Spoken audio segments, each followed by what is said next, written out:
Malumunuz 6-8 Ekim üzeri 2014 yılı bayağı bir süre geçti. Bölge gerek devletin gerekse de devlet içerisindeki bazı karanlık odakların gerekse de bölgedeki bazı karanlık odakların birlikte işbirliği şeklinde bir hareketi diyelim. Bunun neticesinde bölge maalesef çok olumsuz şeyler yaşadı. Yani Türkiye'nin özellikle de Kürdistan bölgesinin tarihine baktığımız zaman yani yaklaşık bir 90-100 yıl önce Kürt köyleri yakılmıştı. Bir de o dönemden sonra yakıldı. Yani çözüm sürecinden sonra. Yani burada hem devletin hem de diğer tarafın maalesef çok ciddi katkıları söz konusuydu olumsuz yönde. Bunun neticesinde özellikle dindarlara yönelik bir yok etme politikası güdülmüştü. Kobani bahanesiyle şehirler sadece doğu değil batı da bir alev topuna çevrilmiş, büyük bir tahakküm kurulmaya çalışılmıştı. Yasin Börü ve arkadaşlarının kanı bölge için bir anlamda bir küçük çaplı bir çağ açıp bir çağ kapatmaya vesile oldu. Olumsuzlukların önünde bir set oldu. Bölgenin önünde olumlu yönde güzel yolların açılmasına vesile oldu. Gerek bölgemiz gerekse de Türkiye çerçevesinde baktığımızda devletle yürütülen bir süreç söz konusu. Kürtler değil, Kürtlerin adına PKK ile bir muhataplık söz konusu yapılmıştı. Bunun bedeli ağır ödendi. Hem devlet için hem Kürtler için.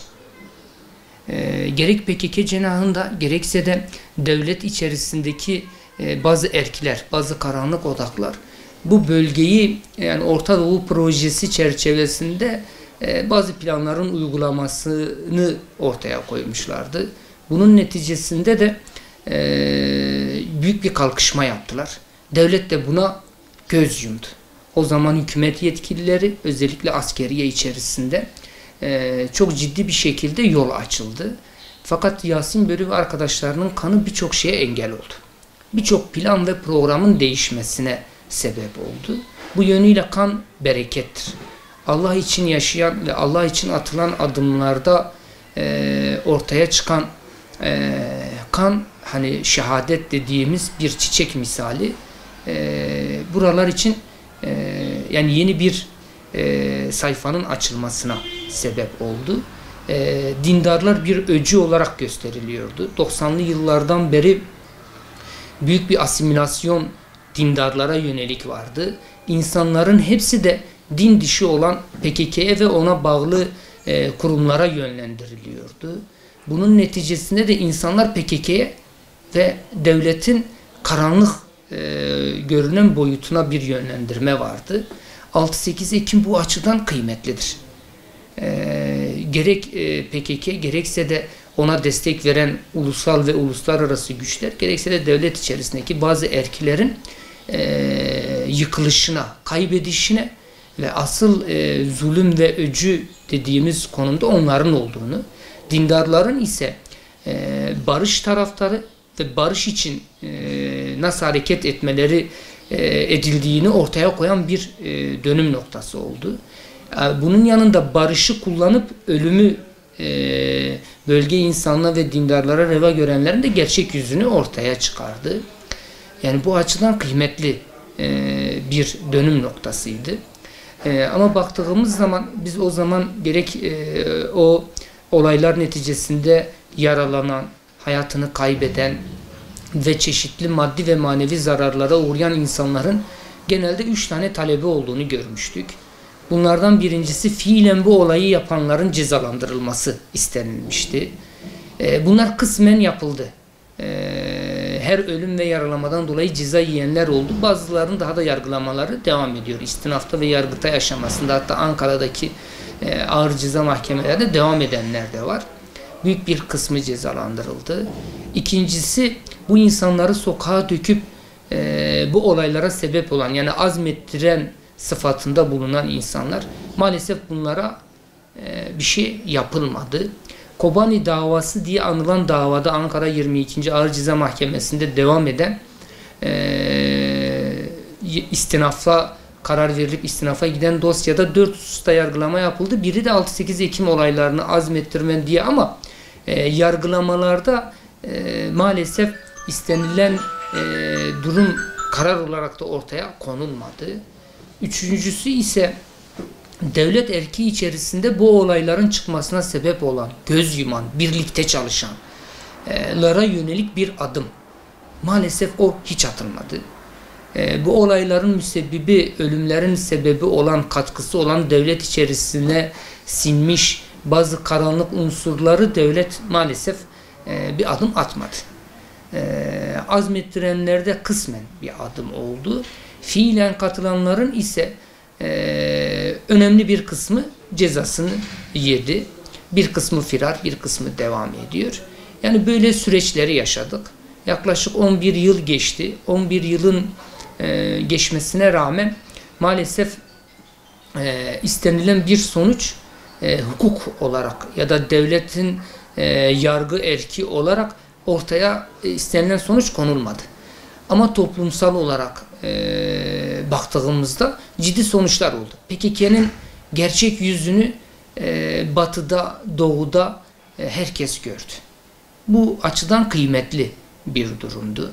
Elinde silah olan, tahakküm kurmaya çalışan, güç eline geçtiğinde kendinden başkasına hayat hakkı tanımama gibi bir misyonu olan bir hareketin nasıl olduğunu ortaya koydu. Elinde güç olduğu zaman mazlumlara ve mağdurlara sahip çıkacak insanların kim olduğunu da ortaya koydu. Yani bu açıdan çok ciddi kazanımları olan hem Türkiye için hem bölge halkı için bir dönüm noktası oluşturan olaylardı. Şimdi Ankara'da yapılan yargılamada 4 ayrı suçlama vardı. Biri 6-8 Ekim olaylarıydı bir madde. Burada Selahattin Demirtaş ve diğer şahıs ve bileşenlere yönelik bir tutuklama ve tutuksuz yargılamayla devam eden bir sürece girildi.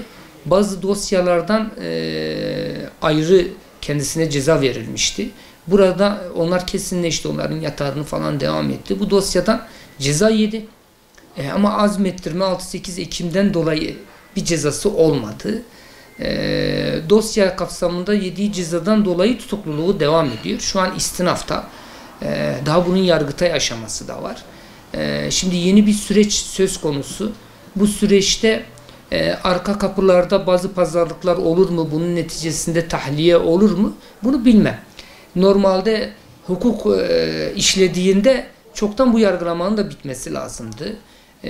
Maddi vakalar ortada. Kendi söylemleri ve çağrıları ortada. Dosyadaki özellikle telefon kayıtları bir de medyonda verilen demeçlerin ardından talimat alırcasına yapılan olaylar ortada. Şimdi burada hukuken bir ceza söz konusu olması gerekirken maalesef biraz siyasi bakıldı. Yargılamalar bu açıdan siyasi bir yargılamaya dönüşürse hukuk beklenmez. Hukuk işledi, bir ceza oldu, daha hukuki süreç devam ediyor. Siyaset buna ne kadar etki eder, bırakılır mı, bırakılmaz mı? Buna bir şey diyemem ama onun gibi birçok suçlu hukuk eliyle aklandı. Bu açıdan yani onun ceza yiyip yememesi, yatıp yatmaması pek bir önem arz etmiyor. Adaletin ve hakkın yerini bulmadığı bir hükümet sistemi, bir devlet sistemi ya da bir yargı sistemi, bir hukuki durum bu açıdan adalete hizmet etmiyorsa, yani sonuç ne olursa olsun bunun pek bir kıymeti kalmıyor. Ama mazlumların ahı yerde kalmıyor.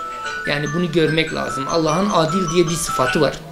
Bu adil sıfatı kim ne yaparsa yapsın, doğru olana doğru yaptığının karşılığı, yanlış olana yanlış yaptığının karşılığı veriliyor.